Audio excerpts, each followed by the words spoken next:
Hi everyone, Squintina here, and today I'm going to go over my crafter setup. This is primarily for controller players, but it can legitimately be used by mouse players as well. Let me show you. Mouse and keyboard setup. See, I'm a machinist, mouse and keyboard. Suddenly I want to go and craft. And boom, I'm ready to do some crafting by just clicking on buttons. I will explain how a mouse person can do this after, but let's just dive in and talk directly about the setup itself. So this is meant primarily for expert crafting, things that you would likely do manually, because let's face it, for other crafts, you're probably just using a macro or just kind of lazing about, and I'll have something for that too. But let's get started. We're going to go on the double, and we'll have essentially our opener, so muscle memory, assuming a synthesis opener. We go to veneration, you're likely going to put a final appraisal, and either intensive synthesis or rapid synthesis. If you want to guarantee intensive synthesis, we've got heart and soul. If you are on a specialist and you have, of course, your crafter's delineation, you really should be making this setup on a specialist, so that way when you copy you already have all the specialist actions. Of course, you can only have 2 or 3 specialists at a time. I actually forget the number. Beyond that, you'll notice we also have observe and focus synthesis. I'm trying to keep all of the synthesis actions in this area right here. So we've got our basic synthesis, careful, groundwork, prudent synth, and delicate synthesis. All of these are for progress. Beyond that, we've got our touch actions, the standard combo 1, 2, 3, if you want to use it, that is.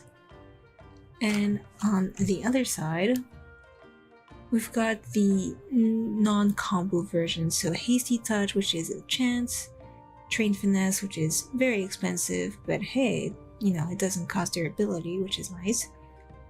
Prudent touch, which, while it is different as far as this is on the D-pad and that is on the action slots, they are both on the left as far as prudence, which are the ones that cost half durability cost, and likewise, same thing for the ones that cost double or 20. There's groundwork, and here's the touch equivalent, preparatory touch. And of course here we've got our CP helping actions, which are nice and wonderful to have.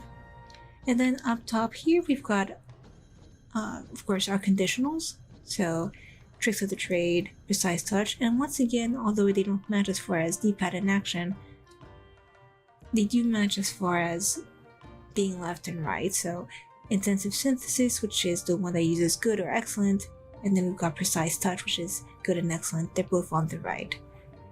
And likewise for the observe action, focus synthesis, focus touch. Observe is not on both. I considered it, but that wouldn't fit.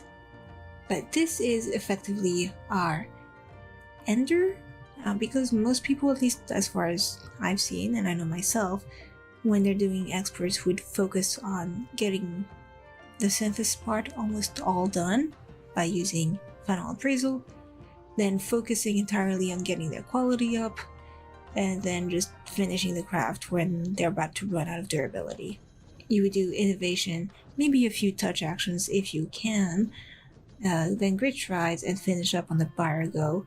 And careful observation, which is also a specialist action, is here on this side, so that if you want to, if you choose to, you can try to fish for a good or excellent, because it doesn't increase the step count, so it's not going to affect innovation, but it can change the status. And that is it for the primary and double cross hotbar. Now for more boring type of crafts, such as low level crafts, I do have the expanded, so let me showcase that. Right, so this is our expanded on the left and right, which is just food, well in this case syrup, but you can put food as well. And menu, I don't necessarily need this is more for you guys, because I use a macro menu. but not everybody does. So right here is where it would fit. So you go to your crafting log, right? And if you're super lazy, instead of doing this all manually, you would just use train die because this is low level. And without really trying, you can absolutely do pretty much anything. It's low level using veneration, careful synth, and if you really need to, master's mend. Assuming, of course, your gear isn't absolutely ridiculously outdated. So this is for low level crafting using train synth, just to keep it on the same bar. And of course, any macros that you might use commonly, and any uncommon macros, you would directly go into your hotbars for that. Now, of course, for the mouse players, you wouldn't have expect. I mean, you can make it, but you probably won't. So that's why you would put train die, in its own little mini hotbar. So this is the only regular hotbar you would need if you were a mouse player that's trying to take advantage of the cross hotbars. You just need something for train die, and I guess your quick menus if you need them, and foods and things like that. But the majority of actions fit here, and if you're not a specialist, like if you have no specialists at all, none of your crafters are like that, you could definitely put train die like over here instead. Now, mouse players, if you want to use this,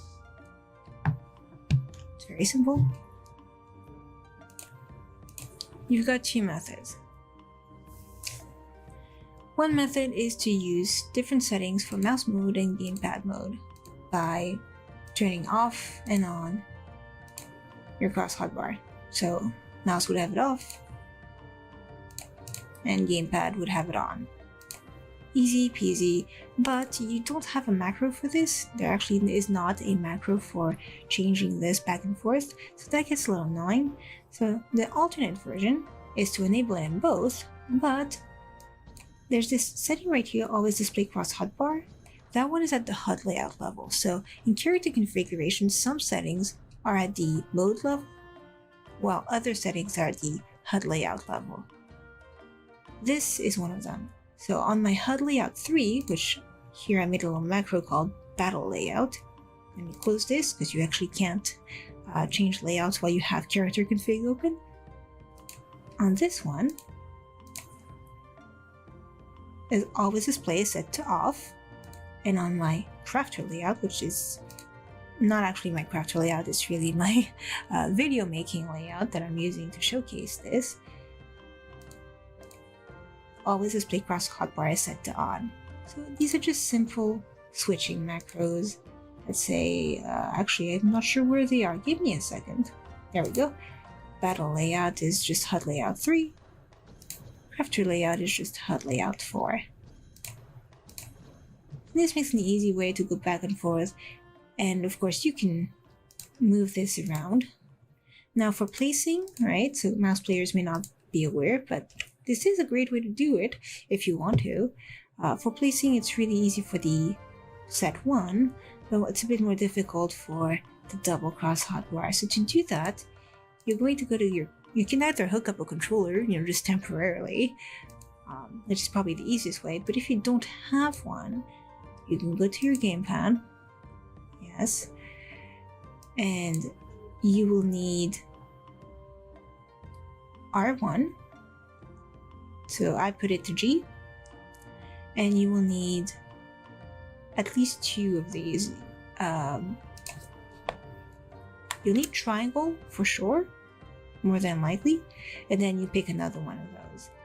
And whatever you pick needs to be the set that you're using for double cross hotbar. So I'm using set 1 as my primary right here, and of course set 3 is my double cross hotbar. You see they're the same. And I have this enabled in character config by having a cross hotbar, having always display cross hotbar so that way I see it, and then telling the double cross hotbar, the one on top, to use set 3, and I'm pressing R1 and X, cross. And so cross right here is node 4. I'm going to be using my keyboard right now. So I'm pressing G, and I'm pressing the button for triangle, but on my keyboard, not on my controller. This is on my keyboard. Triangle, cross, triangle, cross. And so that way you can place your actions and it's all good. Or the much easier way, if you want to have this, is once again you need to set up your character configuration, but once it's set up, you can use the macros I have in the description, which will create this for you. And you don't have to place anything or change your keybinds at all. And that's a much better way to do that for you mouse players, and also for the controller players. Why not use the setup that I have in the description down below? And that is it for my next video. I'm still torn between whether I want to just do Gatherer, specifically Miner and Botanist next, or Summoner. Probably Summoner, but it might depend on my schedule. If I do Miner and Botanist, it will be a format like this as well, where I just show it already existing and not place it one by one. And with that, bye bye!